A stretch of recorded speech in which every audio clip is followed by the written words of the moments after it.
works as it turns out. Oh, sorry. Right.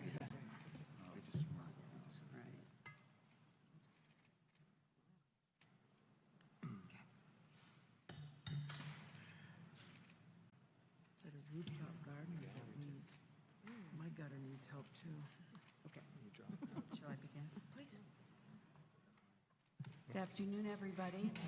Thank you for being with us. My name is Ann Finucane, and I have the pleasure of speaking with each of these governors and premiers that are here with us today. So thank you all for being here today. We appreciate it. And this is like a lightning round. I'm going to be asking questions, and each of these very important individuals will be answering them hopefully in 2 or 3 minutes so that we can get through this and the press can ask questions of their own. But listen, this has been going on this morning in closed-door sessions, and in light of what we understand are ongoing conversations and negotiations around tariffs and more, we're going to use this time to ask our questions on the perspective of our important individuals and elected officials, whether it is lost revenue or rising prices on both sides of the border. Many of you have made statements about the detrimental effects of rising tariffs, and perhaps the G7 will create some new clarity, but until then, we will still have the situation of rising tariffs being a difficult situation, particularly for those of us in the Northeast where Canada is our #1 trading partner. And in the case of New York, it's one of the top 2 or 3 trading partners with Canada writ large. So with that in mind, and given that we have so little time, I will begin with you, Governor Healy, if I may. One of the strengths of our Commonwealth's economy is the healthcare industry, and including whether we're talking about medical research, our academic institutions, our universities, our medical instruments and pharmaceuticals, certainly biotech. These are all incredibly important to this region, and it's also a piece of our export. Further to that, and maybe to complicate it more, those that are so committed to the STEM fields, and presumably many are from Canada, who will not be able to come into our country to go to our universities, to attend them, to graduate, and become the future scientists of tomorrow. So with those twin headwinds, I wonder what you might think about that and how you're addressing it. Well, I think you're right to talk about it as a double whammy, and I'd add a third leg to that stool. What is happening right now with the imposition of tariffs on Canadian products, it's actually disrupting our supply chain here. Tomorrow, or today actually, we open the International Bio Convention. People are coming from all around the world to Massachusetts because we're recognized as a global hub for life sciences. That doesn't happen by accident. It happens because of years of investment, partnership, including international partnerships and trade partnerships that span the globe, and certainly cross between the United States and Canada. Because of tariffs, we're seeing disruptions in supply chains to things that actually make that industry go here in Massachusetts. Testing devices, testing equipment, sensors, stents, all sorts of technologies that are used in this space have been directly impacted because of tariffs specific to Canada. So that is a problem. The other problem is the personnel part of this. We have nearly 2,400 folks who come from Canada to study in Massachusetts every single year. Think about the postdocs, the junior faculty in our research institutions, from the Broad to Dana-Farber to Boston Children's Hospital, across our teaching hospitals and academic medical centers, as well as our medical schools. I think about the biotech companies here. We have 18 of the 20 top biotech companies in the world in Massachusetts, and there is such an important relationship between our international folks who come here to study here, to research here, by the way, to incubate here, to win Nobel Prizes here, to start companies here. And the fact is, nearly half of the companies in America are started by folks who are foreign-born. And so this relationship between our Canadian allies and friends is definitely impacted, and we want to do all that we can in sending this message that in the Northeast and New York, we are committed to maintaining those important ties that exist, particularly when it comes to health and life sciences, because you asked specifically about that, but it is much, much broader. It is indeed. Well, thank you, Governor. Governor Hochul, if you would, obviously New York is very important to Canada. Canada is very important to New York. What actions can we take to increase the transmission ties between our region and enable greater opportunities for cross-border trading in a variety of energy sources, given energy is so important to both sides of the border? Thank you for the question. First of all, thank you to Governor Moore Healey for inviting us here to the beautiful Massachusetts State House and convening the Northeastern governors as well as the Eastern Canadian premiers and representatives. It's an important conversation, and perhaps it should have started at the outset because we're reminding ourselves of the shared interest, the common bond that exists between all of us. It's not just the tourism or the industries that the governor just spoke of. It's just our neighbors. I mean, these are relationships that have now been damaged because of rhetoric out of Washington, as well as tariffs, which, how do you spell tariff? It is nothing more than a TAX tax.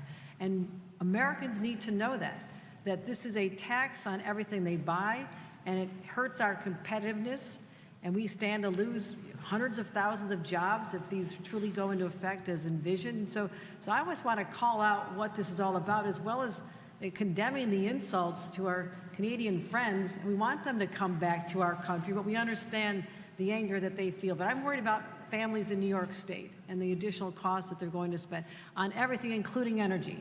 Energy is now becoming a huge cost driver for our homes, and we have great relationships. We're talking, we have, next year we'll power over 1 million homes with hydroelectric power from Quebec.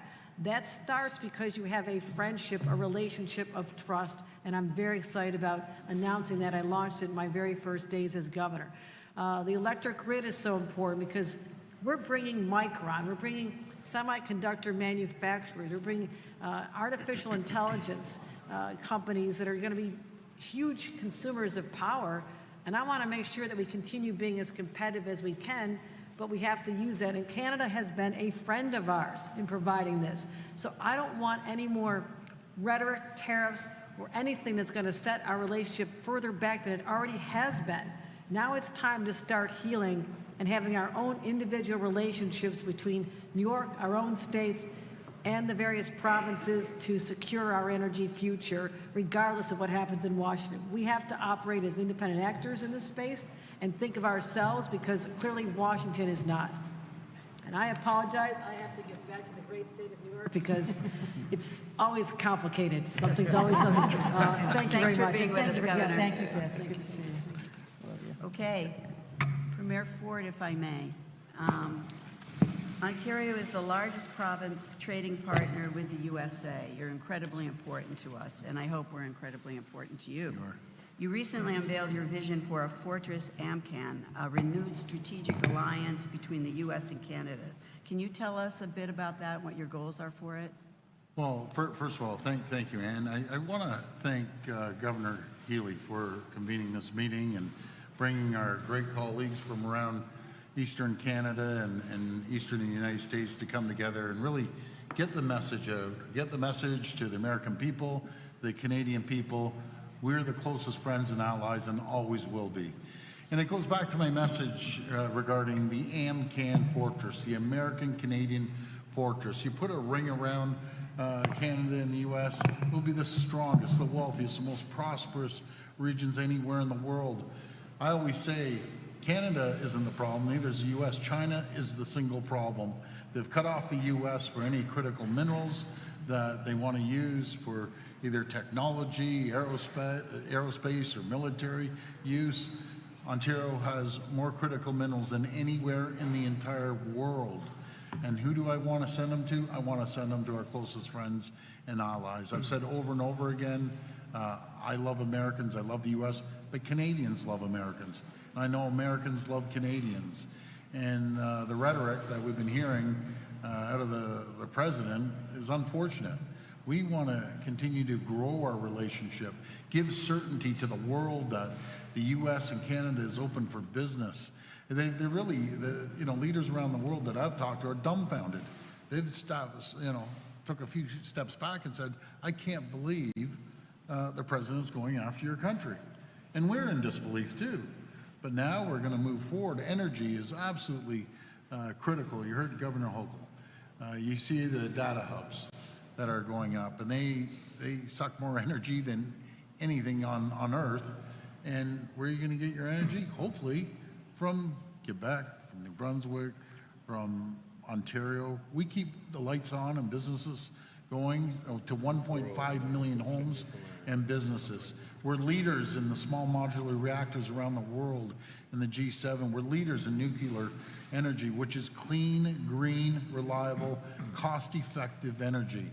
And I invite every single governor, every single senator, congressperson, come up to Ontario. It's an hour away. In some cases, it's probably half an hour, and see our technology at the Ontario Power Generation. The ironic thing is, Governor, as I was mentioning, it's American companies that are helping us. General Electric, Tennessee Valley Authority, and the Ontario Power Generation, working collaboratively together to take on the world.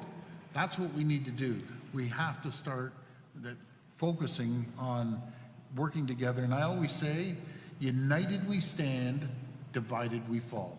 And again, thank you to Governor Healy and my colleagues for having me by today.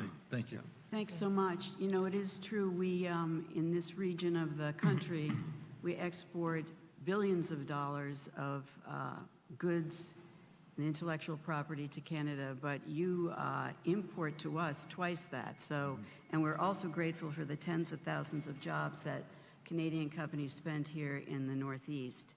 Governor Mills, if I may, New Brunswick and Quebec are Maine's single largest trading partners. Can you share with us your concerns for the Maine people if these tariffs were to take effect fully? And if anything, what can be done to prevent it, particularly since 80% of Maine's heating fuel comes from Canada? Right.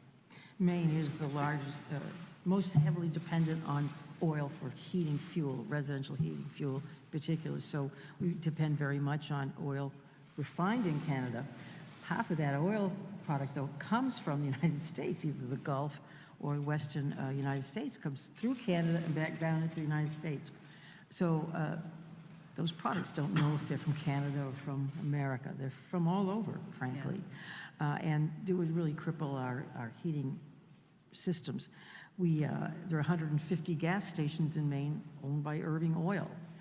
And we've been talking to the president and the new CEO of Irving Oil as well. Irving Lumber is the largest landowner in the state of Maine. We have a lot of symbiotic relationships with those two entities. But tariffs in general are already affecting our very important craft brewing industry. 176 craft brewers that depend on aluminum and packaging materials that come from Canada.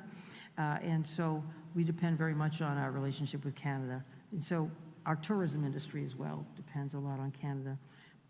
Almost a million people a year come to Maine. We're only 1.4 million people total, but about almost a million people come from Canada alone to our Old Orchard beaches, our Kennebunk ports, our Algonquins and Bar Harbors and Acadia National Park. And we don't want them to miss out. And I understand the hostility that people in Canada must feel from that rhetoric. I feel that too. It hurts all of us. And we want to make sure that Canadian citizens understand we want them to come, and we want to exchange. We want Maine people to go to Canada as well. I'm taking my own Goodwill road trip next week into New Brunswick and Nova Scotia at least, and hoping to make more friends there. We've always been intertwined. Our paper mill, Twin Rivers, imports pulp across the river through a pipeline from Edmundston. The families there grew up with each other, and my own ancestry goes way back into Pugwash, Nova Scotia. Hers goes into what, Newfoundland? Back to Newfoundland. We're deeply intertwined, but generation upon generation, culturally, cuisine, language. We have a 611-mile border. Maine is almost, it's hugged by Canada, by New Brunswick and Quebec, and we value that relationship more than anything. Thank you. Minister Skeet, how can governments and private sector leaders collaborate to enhance, particularly around supply chain, as Governor Mills just sort of illustrated in your remarks, and innovation across key industries? Well, first of all, Governor Healy, thank you so much for this great and opportune initiative that you've launched to get us all together. To the governors present, thank you for your friendship.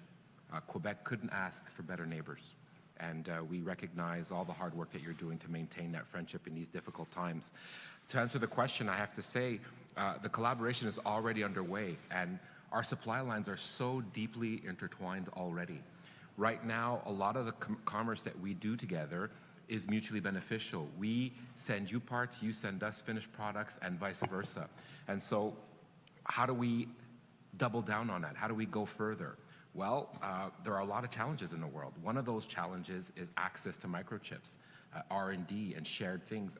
And when I look at some of the interventions that you made with IP and patents, there's a lot of opportunities for us to do more there. But in terms of chip manufacturing, my reflection goes right away to chip manufacturing. When you look at what we're doing together in Bromont, in this corridor that we've created for chip manufacturing, for me, that's a perfect example not only of research, marrying technology, but also national security. When we think that right now our great mutual dependency on chips made in Asia, and how some of that, most of that, all of that has to come back if we're going to be able to manufacture our own critical components.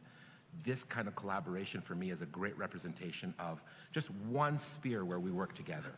And so I would say for me, that collaboration bodes well for the future, and I think we need to do more of that. And so the word to answer your question for me would be interdependency, and of course, shared fate. We share a common fate. That's heavy.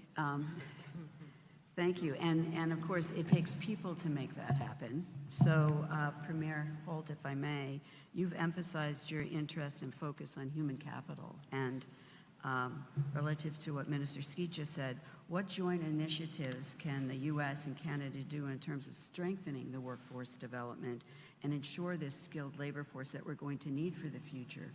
Well, I think it's an interesting time in the war for talent right now, and I can really empathize with what the governor said about Massachusetts in particular being an R&D hub, and I'm not going to pretend that folks in Canada don't see this as an opportunity for us to attract some of the brightest and best from here who are now seeing funding cut and challenges put in place. But I really appreciate Governor Healy and Governor Mills and all of the governors here the opportunity to talk about how we can partner better. So maybe we'll borrow your talent for a little while, and then when we get back to normal, because that's what we all want.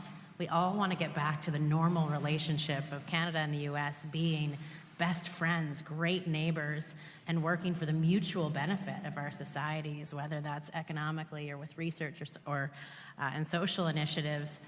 We've got some interesting things happening with clinical trials in New Brunswick. It's a great place to do a decentralized trial. So maybe we'll borrow some of the folks and then be able to give them back and build the kind of connected partnerships between our research organizations that will stand through the test of time. I think on the energy side, we have a lot of opportunity in New Brunswick, like in Ontario, where there's nuclear capacity, where we do supply a lot of energy products to the entire New England seaboard and to Maine, that we can build some shared talent in that energy infrastructure that needs to become even more resilient and even more strengthened. I think we can tie our grids together in ways that are going to benefit both of our countries, and we can build the kind of talent pools through joint training initiatives and through other partnerships that will see us through to the other side of this when we get back to normal.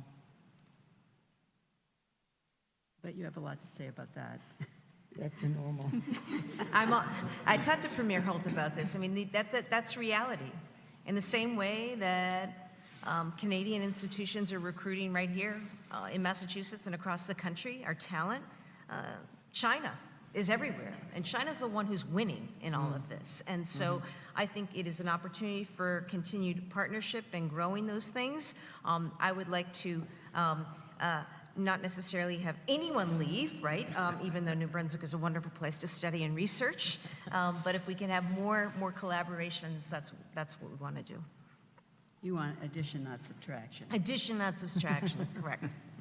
Governor Scott, if I may, you're hearing a lot about energy sources, the need for energy.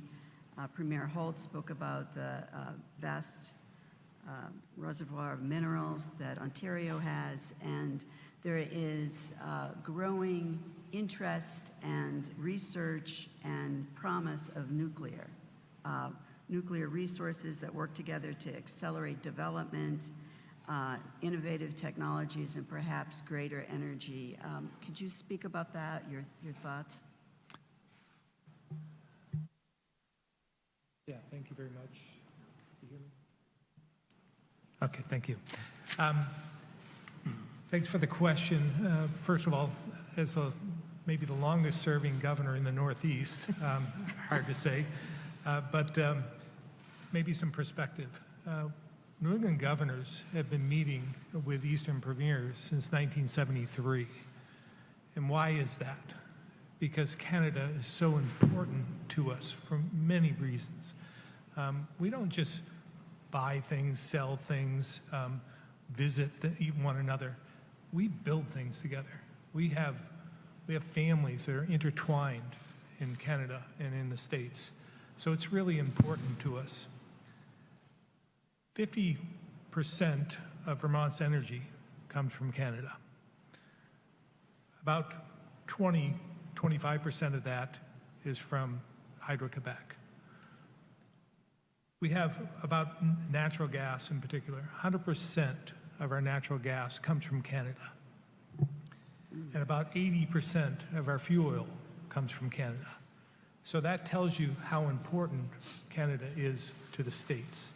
But we need each other in order to survive in the future. Getting back to your nuclear question, I believe we need to wean ourselves off from carbon-emitting fuels. We need to electrify. But to do that with AI coming in and with everything else, and if we want to transition to this carbonless society, we need baseload power. We do pretty well in Vermont. Again, with Hydro-Quebec's help, with all the renewables we have in Vermont, and we get some from New York as well. A large percentage of what we use is renewable. But if we're going to go a step further with AI and electrification, we're going to need more baseload power.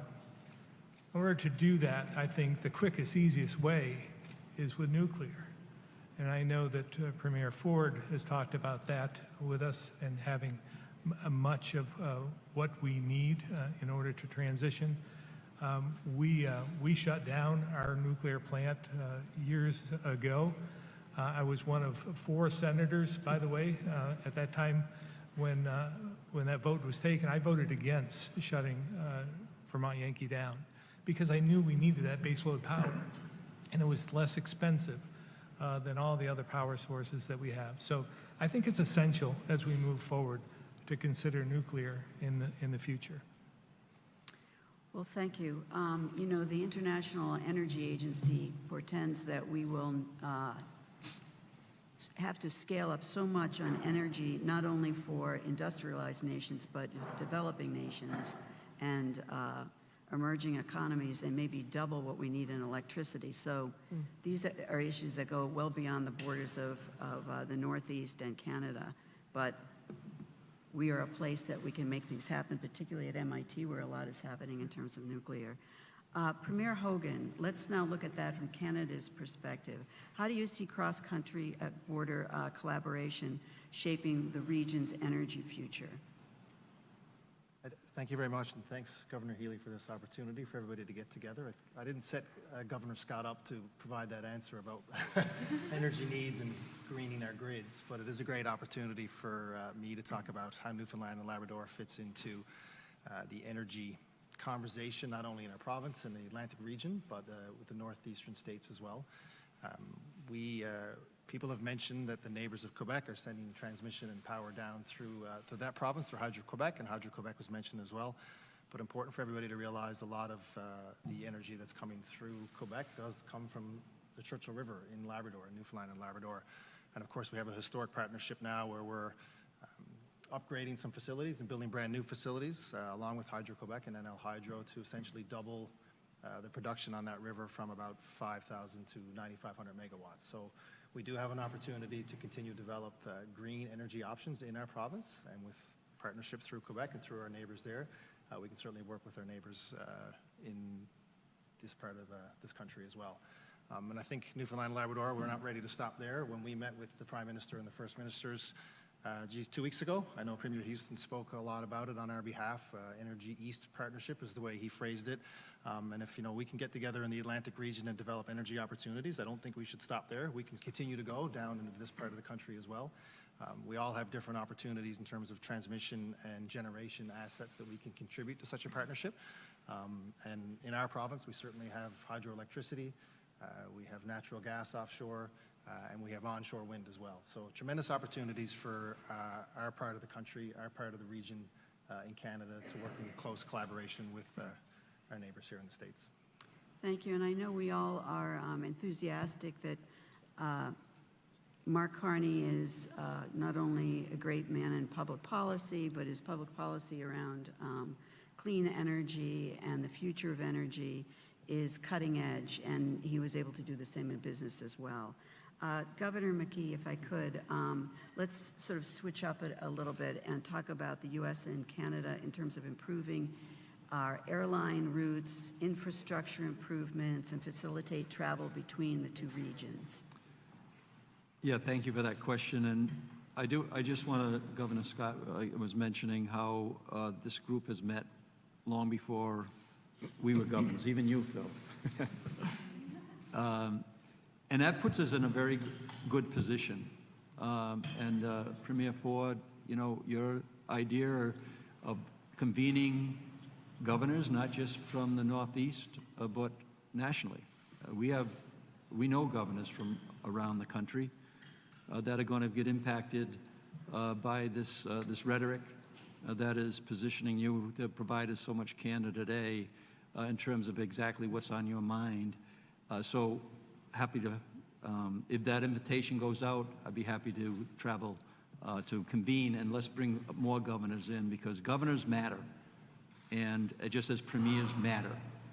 And we're the ones who are working day to day on what impacts this is having on our states, our respective states.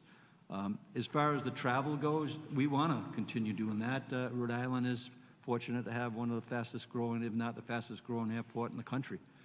And now we're bringing hubs in from Breeze Air and others that we're having direct flights throughout the country. And we'd love to be able to open up that path in both ways into Canada, because we know that if we bring really smart people into Rhode Island, that we are going to get certain results from that. And I think vice versa, if we bring our skill and talent into Canada on an economic basis, we're going to get the benefit of that. And then the cultural side of the issues, from Rhode Island, we have I think one of the largest French-Canadian communities in the entire country in the city of Woonsocket. I ran a business there for several years and got to know the French community, Canadian community, very directly. So opening up those paths, but this dialogue today has been very eye-opening for me. And what's been said from our colleagues here in Canada, we need to listen to. This rhetoric that is going on that creates division needs to stop. And I think that a meeting like this helps get that message going, but it needs to continue to happen. So, Governor Healy, thank you for convening us here today, and let's make that visit up to Canada. I think it makes a lot of sense. Thank you, Governor McKee.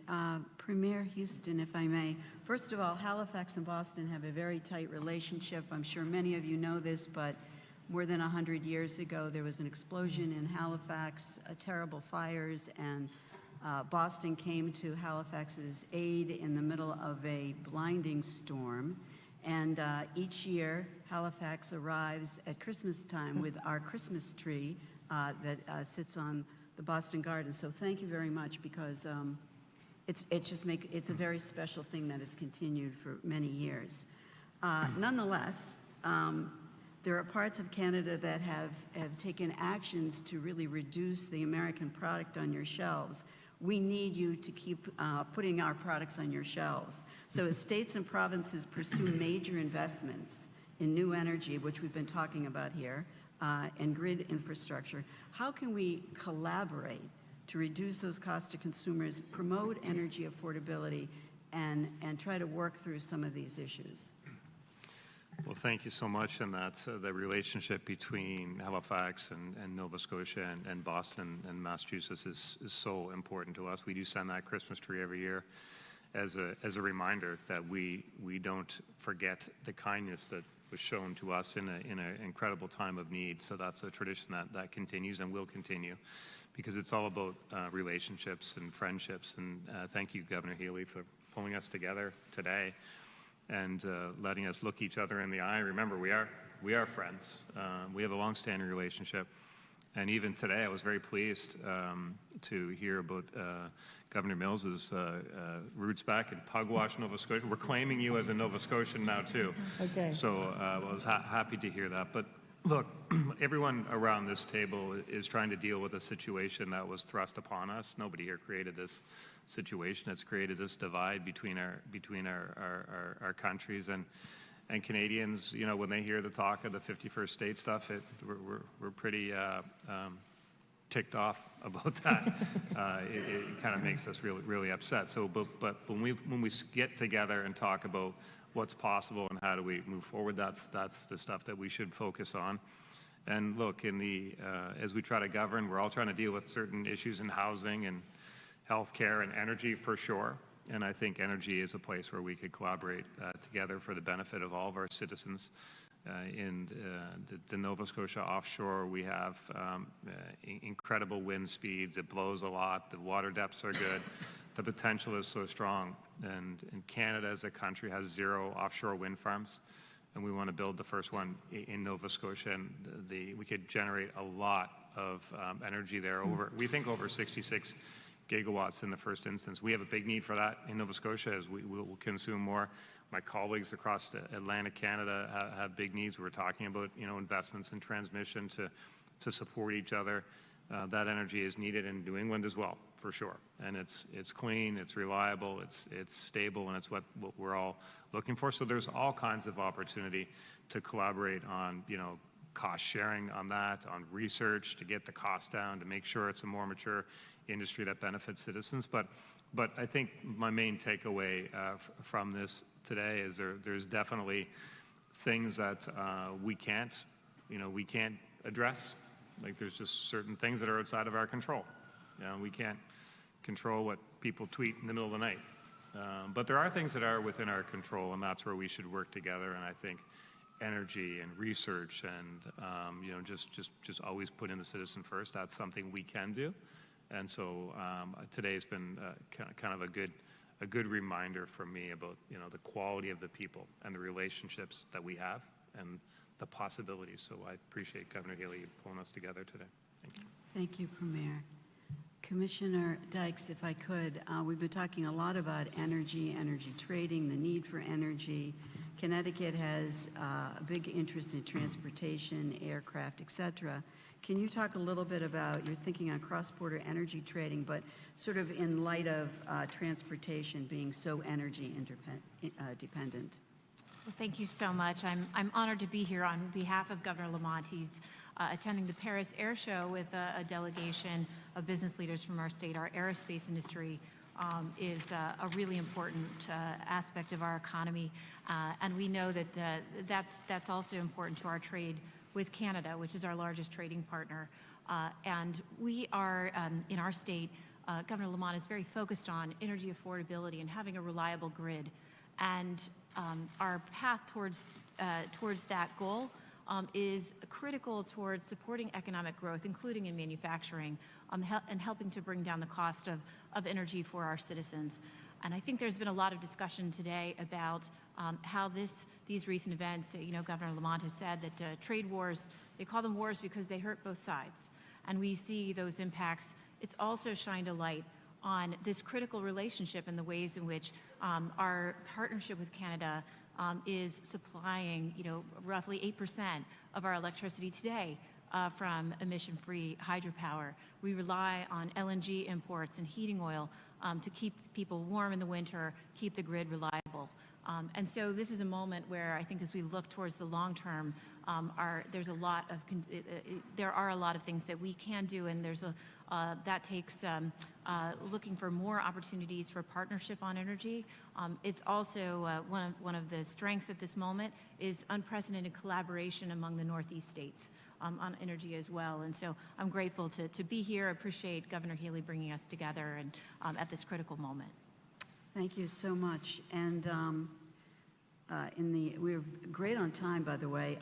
Premier Lance, if I could, you have a big background, a long background on new business as an investor and as an advisor.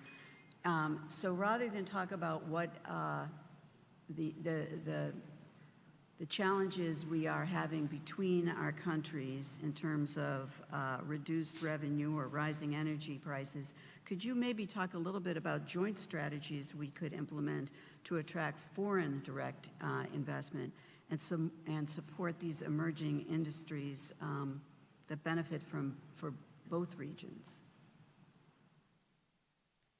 Yeah, thank you very much, and I'm glad to hear that there's unprecedented collaboration in Northeast states on the energy file, because that's something I would say that's happening across Canada and in particular in our Atlantic region, just based on the circumstances that have been forced upon us.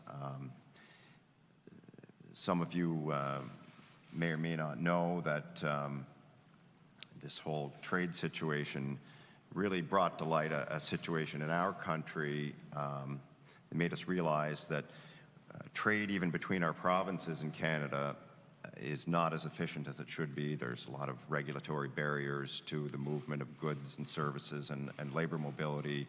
And this has forced us to collaborate very closely to work on dropping those trade barriers in light of the barriers that are now in place between our countries. So there has been a lot of regional cooperation, and I think that that's where we can cooperate with our friends and colleagues here in the Northeast United States on a regional approach to many of the challenges we face and on economic development and strategic priorities. So there's many examples in Canada at this time between our provinces, but just in our region, I would use, I am here, of course, for this meeting of governors and premiers, but I'm also here representing my province at the BIO conference, which is an important sector for our small province, Prince Edward Island.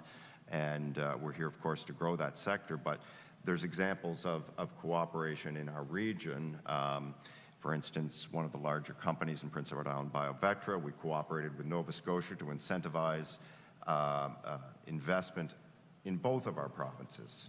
As leaders of distinct jurisdictions, we often look at a zero-sum game of investment in our own provinces, but when we take a regional approach, we all win. And I think when we talk about regional approaches, we need to talk about the entire Eastern Seaboard. So you've heard today about the Eastern Energy Partnership, which is what Mark Carney has started a discussion about nation-building projects or projects of national interest in Canada. So we, as a region, have come together to propose large projects in partnership with each other to build an energy infrastructure that would then attract private investment in energy capacity. So I'd also like to point out that Mark Carney has recently promised to meet the NATO target of 2% of GDP spending on defense recently. So by March, which I think is ambitious, but that's something that we should be putting our mind to on a regional approach so that we can benefit from that type of spending in Prince Edward Island. We've got an aerospace industry, which we would like to get a piece of that defense spending, and I think that we need to be looking at that on a regional approach, not just in Atlantic Canada, but the entire eastern seaboard. So there's many opportunities, I think, that in forums like this we should be discussing, and when we get past eventually this situation we're in now, those opportunities will become more apparent and a real opportunity for all of us. Thank you very much. Well, you've heard the themes here today, looking for resolution and cooperation even in light of these tariffs, reduce divisions and barriers, the issues around supply chain, energy products, rising energy prices, reduced revenue, and resolution that benefits both sides of the border. So with that, I'll turn it back to you, Governor Healy. Well, I'll offer a few concluding maybe remarks, and then we'll open it up to questions.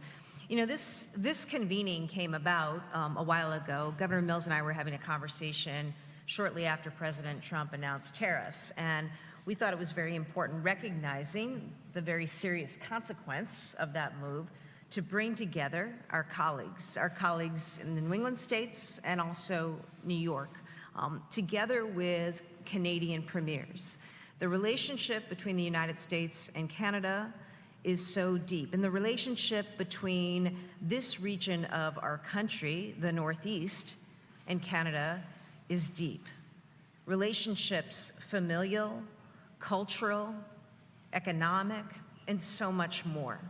I think from this morning's discussion, you should know a few things. One, we intentionally held the convening here at the State House. This is a place that has been around since really nearly the beginning of our country. And it's a place that John Hancock, he owned the land here and he gave it over for the construction of this State House. And Paul Revere and Sam Adams laid the cornerstone. And so, you know, our ties are really between and among one another as governors reflect really the initial origins of this great country of ours. And that has existed the entirety of our time alongside this relationship, this important relationship with Canada. We talked this morning. It is no doubt the case that this has been tested, not between and among the relationship that we have with one another. We're colleagues who have great respect for one another, but it's a challenging time. I think across the board, we could all say that our tourism numbers, for example, are down anywhere between 20 and 60% in all of our states. We have seen serious impacts and disruption to the supply chain. We have seen impacts that you can't quite put a price on, but are real. Concerns about traveling to the United States and safety. Concerns about traveling to the United States and what might happen in terms of border activity. Concerns about investing here because of the federal government's move away from investments in science and research. And real acknowledgement that while we are dear friends and allies, we all need to take care of our own and ourselves. And for the first time, we know that our friends to the north, some of them are exploring partnerships with other countries and that never would have been contemplated were it not for what was necessitated as a result of President Trump's actions. The positive, though, was that we had a lot of conversations about what we can do, including continuing by what we're doing today to show that the Northeast is open for business, we're open for trade, we value and respect our Canadian neighbors and their businesses. We look for continued ways we may invest in one another and support one another.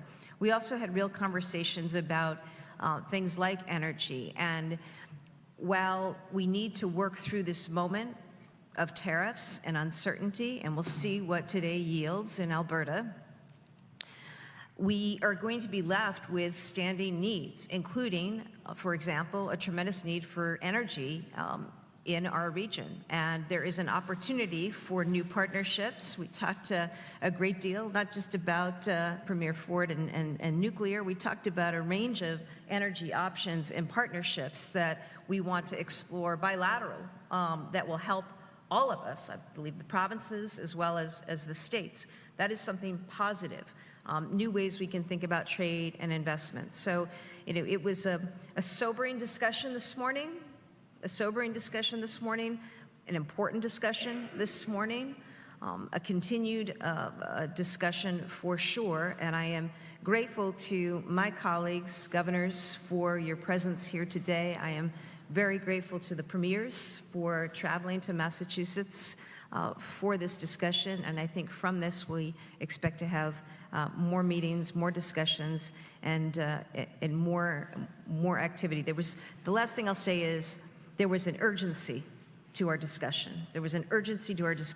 And I think among all of us, we're all, I think, impatient folks, and we want to actually do things and deliver things. And so I appreciated that, and looking forward to seeing what we can make happen from this, and most importantly, to show to Canadians that America is your friend, America is your ally. Thank you, Governor. Carissa, did you want to?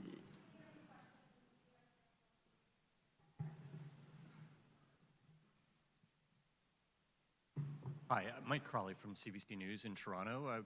Question for the governors. Governor Healy, you mentioned how significantly tourism is down in your states. I wondered if any of you could talk a little bit about, make that more tangible. What's it actually look like how exactly your tourism industries are being affected?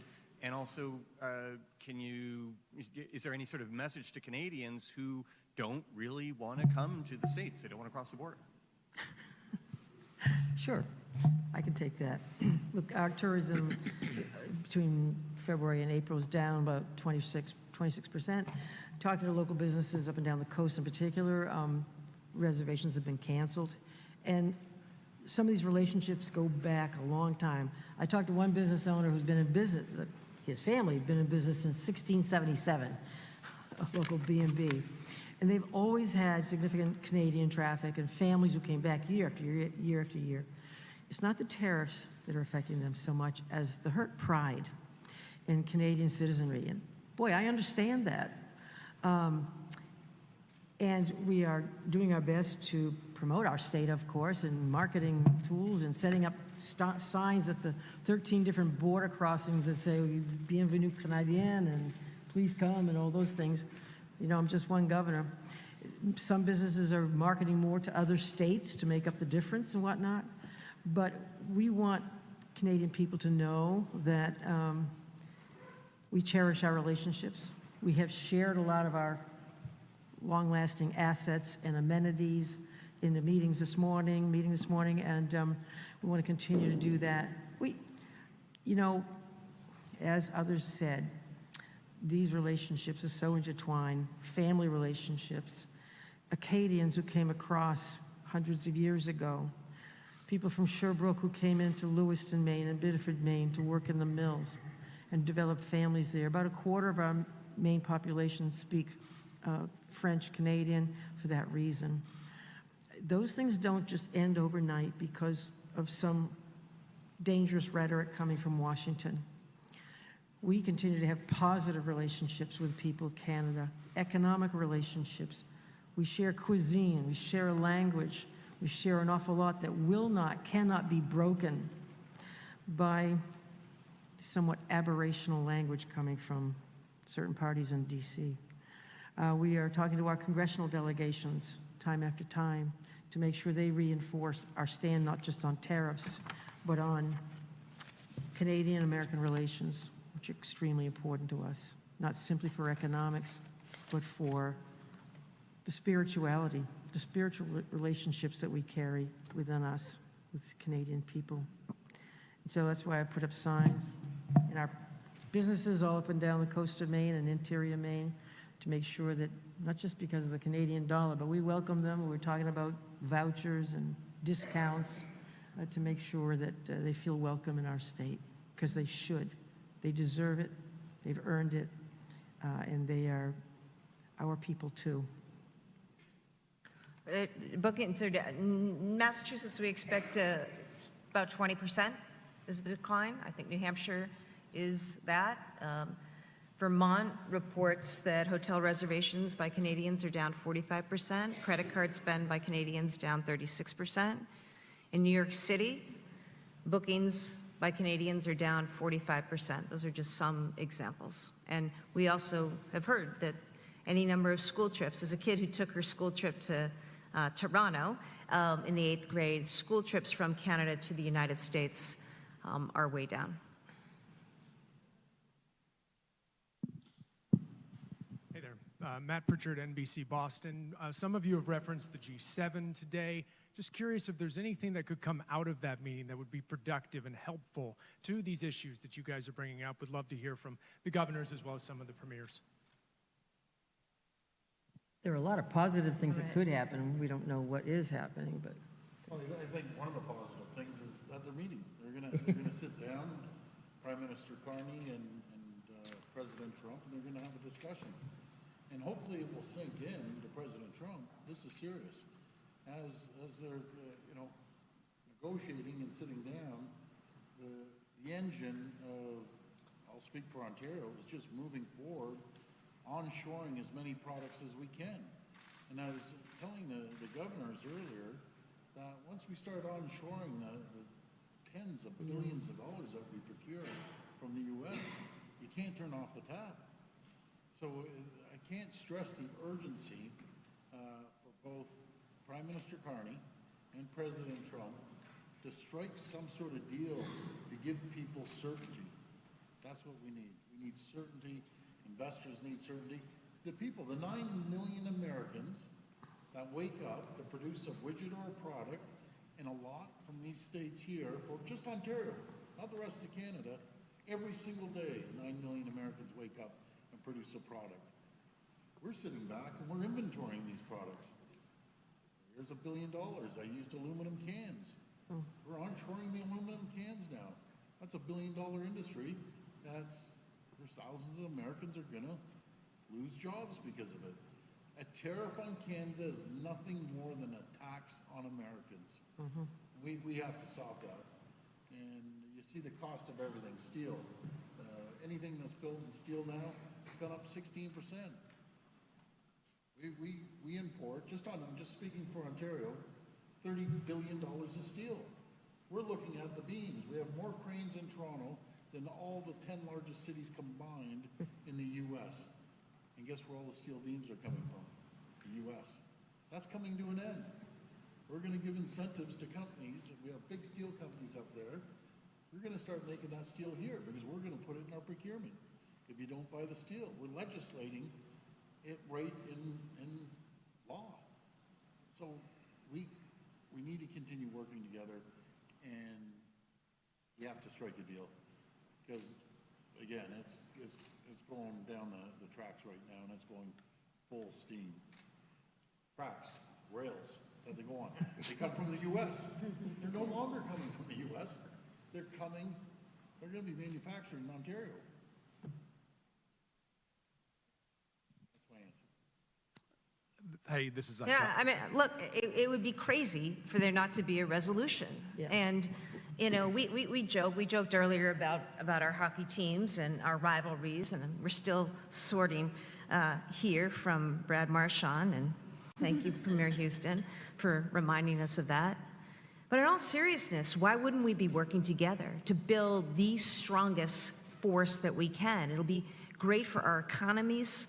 We'll all win. In this race against China right now, we had a conversation about the minerals, right? And the materials that are present in Canada and some parts of our states. I look to Maine. But, there's so much that is of mutual benefit if we work together. And I think, we're going to do what we can to work together, but we need the federal governments working together. And I just hope that we see through that this week at the G7, and that there be a resolution there so that we all can get on with our lives and innovate and grow our economies and, produce the kind of energy that we need to power the world that we're living in and will live in the future. That's my hope. Governors and premier have massive amounts of influence. Turn your mic on, please. I'll speak for Ken. Oh. Yeah, governors and premiers have massive influence to Washington and to Ottawa. I can assure you, we're going to start, speaking out a lot more and getting our message out there. I know, Anne, you were saying Canada we buy more products off the U.S. than China, Mexico, Japan, Germany, and the U.K. combined. And vice versa. The U.S. is our #1 customer. But we got to build that AMCAN fortress. And I just want to correct the record because it drives me crazy that we buy twice as much. No, that's not the case. Let's take the 1.4 billion barrels of oil that the U.S. needs, that gets for a discount, then they upsell it and make a ton of money. That's here nor there. But we are going to start building pipelines to divert it around the world and saying that. Take that off the balance sheet because it's oil that you need. You have close to a $50 billion surplus with Canada. That's the number that's not being spoken to accurately out there. Those are the facts. That's the truth. Simple as that. Thank you. For Premier Ford and the other premiers, if I may, a lot of talk about tourism today, how vital that is to this part of the country, our country. Would you encourage Canadians to come to America, spend dollars here this summer as tourists, or should they send a message to President Trump by not coming to America and staying away from our country? What say you? I would first say travel around Canada. Come to Ontario. It's massive. It's twice the size of Texas. But I've always said, and I love the U.S., I love the Americans, all Canadians do, I'd never stop people from coming down here. There's a tremendous amount of people that live down here that are Canadians and vice versa. Tremendous amount of, there's actually $30 billion of real estate just in Florida that Canadians own. Not to mention how many people come right here to Boston and New York and New York City. Life science sector is massive in the province of Ontario. Matter of fact, I'm going to see a Canadian company later today for a tour. But we're so intertwined. Our supply chains are so intertwined, similar to the auto sector, parts going back and forth 6, 8 times before it gets assembled. We need to get through this, and we need to we're stronger together. And keep an eye on China. As they're laughing, they're sitting back laughing at both of us and saying, boy, as they're moving forward and building up their critical mineral supply, building small modular reactors, that's who you have to keep an eye on. If I could add, it's challenging for us to hear from our fellow colleagues that they're seeing a massive drop in tourism. And we know that means that somebody who's working at Hampton Beach like Governor Healy used to might be losing their job, or that all of that, was a 36% decrease in spend in New York. That means people in the US are losing their jobs in tourism. And we don't like to hear that, but what we want to say to them is, you got to make noise. You got to tell your leader that this is hurting the American economy, that this is hurting jobs in the US. Canadians can't pass that message for you. We need Americans to look around and see that the people who get up every morning and are making a part that goes across the border and then comes back, or the fishermen in Maine who are catching a lobster that's getting processed in New Brunswick and then coming back, that those jobs are at risk, that this tax has hurt the American economy and the American people. And we need Americans to pass that message up through, and hopefully we'll have 2 open ears that will hear it and realize that the best relationship between our 2 countries is one of free, fair, and open trade. But I can't tell Canadians to come visit the US right now. I'm going to tell them to go and see my neighbors in Nova Scotia. I'm going to tell them to spend some time at home because the relationship has been challenged by leadership, and we need to get back to normal. That's what we all want. Normal and better. Normal and strengthened ties, because the threat from China is real. We have the minerals, we have the products, we are close neighbors. Our economies are so integrated that when an American loses their job in tourism, that's going to have a ripple effect on Canada. We don't want that. But we need somebody, we need a certain person to hear that this is hurting jobs for Americans and hurting their economy. And so we've got to ask the American tourism workers to make that clear and to speak up. Last question. Greg Ryan from Bloomberg. Is there any concrete agreement that will be coming out of this summit or any concrete actions you plan to take as a result? Yes. We're going to take back the conversations that we had today. I mentioned energy. For example, a year ago, we all came together and we talked about ways that we could better partner on energy, both procurement of energy, the building out of transmission, and the infrastructure that we need to provide more energy independence to all of us. And there's work to do to continue on that we talked about some today. The work around trade, obviously we're limited as individual provinces and states to a certain extent around some of this, which is why we need action out of G7.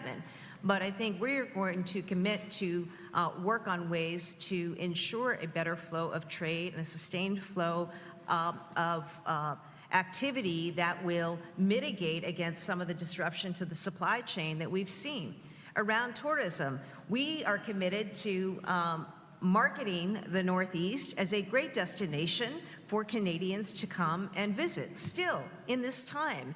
And that's work we need to do on our part. And we're going to continue to talk about, I think, you'll see the messaging and the continued education of the public about what this relationship means, how important it is. It's also the case, as important as Canada is to the United States, for all that Canada provides to us, the United States also provides a tremendous set of consumers, and we all benefit from this. And so, I think that as leaders, we're going to take this back, and I expect good things to come from us, concrete things, but also, hopefully we're sending a message today to our friends in Canada and to others across the United States that we are open for business. We want to continue with a relationship that has stood us well for decades now, and that's what we're committed to doing. Let me just say, if I may, that some of us, we all shared the sentiment earlier, I think, that Canada and Canadians do not deserve the expressions of disrespect that they're receiving. We honor our Canadian friends and neighbors and relationships. We remember, and the powers that be should remember, that it was the Canadian embassy that saved the lives of American diplomats during the Iran hostage affair in 1980. It was Canadian communities in Garda, Newfoundland, who welcomed thousands of stranded passengers after 9/11, many of them American citizens who were terrified of what was going on and found hospitality with a capital H during that horrendous time. It was Canadian troops that stood up before American troops did in World War I, World War II, Korea, Afghanistan. They stood by us and stood with us in times of peace and times of war, and we need to stand up for them now. And we do want to stand for them and with them. It's not just an economic thing. I'm not just here to say, oh, the Maine economy is going to suffer if Canadians don't come to Old Orchard Beach this year, but our relationship suffers, and it shouldn't. And we do respect Canadians and the country, the sovereign country of Canada. Well, thank you, Governor Mills and Governor Healy. I'll tell you one thing. We all share the same values, and we all want the same end game, is to build our trade, fair and free trade, and we look forward to getting it done. And this is a great voice. Again, I want to thank Governor Healy, all the governors and premiers for attending. If we didn't feel this is very concerning, we all wouldn't have flown in here. And this shows unity. And I can tell you, after our talk and we build relationships, we're all united here. We are all united, all from different political stripes, by the way, in different countries, but as one united voice that we're speaking from, saying, let's get a deal. But thank you. God bless America. God bless Canada, and we'll get it done. Thank you. Thank you all. Good.